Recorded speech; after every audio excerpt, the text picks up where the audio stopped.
السلام علیکم. Barcelona general consulate یا consulate general of Pakistan Barcelona نے اپنے فیس بک پیج پہ یہ ایک کلیریفیکیشن نوٹس ابھی جو ہے نا وہ اپلوڈ کیا ہے. میرے خیال میں یہ جب سے یہ سسٹم چینج ہوا تھا، جب سے یہ ڈائریکٹ پاکستان پیسے بھیجنے کا جو ہے نا وہ سسٹم کا آغاز کیا گیا تھا، اگر اسی دن سے یہ ہو جاتا تو کوئی غلط فہمی جو ہے نا پیدا ہوتی. نارمل ہے، کسی بھی بندے کے ذہن میں کوئی بھی غلط چیز آ جاتی ہے، جب بجائے وہاں پیمنٹ لینے کے آپ کہیں نہیں پاکستان یہ اس اکاؤنٹ میں آپ پیسے جمع کروائیں تو آپ کا جلدی کام ہو جائے گا. تو یہ ایک مثال ہے کس طرح سے اگر آپ ٹھیک طرح سے کمیونیکیشن نہیں کریں گے تو غلط فہمیاں کس طرح سے جو ہے نا وہ پیدا ہو جاتی ہیں. یہ ایک ایسی ویریفیکیشن ہے، ایسی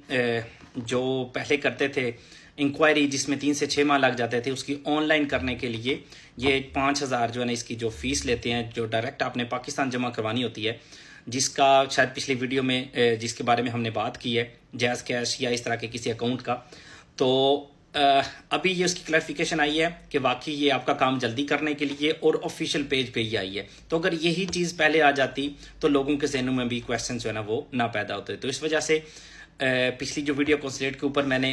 اپلوڈ کی تھی، جس میں مطلب اسی ایشو کو جو ہے نا وہ لے کے بات کی گئی تھی، تو آپ کلیریفیکیشن کے بعد میرے خیال میں اس کو رکھنا جو ہے نا وہ مناسب نہیں ہے، تو اس کو میں ہائڈ کرنے لگا ہوں اور یہ ویڈیو بنا رہا ہوں آپ لوگوں تاکہ آپ کے ذہن میں یہ بات آ جائے کہ اگر وہ 5,000 آپ سے پاکستان ڈائریکٹلی مانگ رہے ہیں تو وہ یہ آفیشیل ایک اکاؤنٹ ہے پنجاب خدمت مرکز، جس کو بھی ڈیٹیل سے ابھی بتایا گیا ہے، اور اس میں وہ پیسے جاتے ہیں. وہ کوئی بھی بندہ کونسلیٹ سے آپ کو اپنے لیے جو ہے نا وہ نہیں لے رہا ہوتا. اللہ حافظ.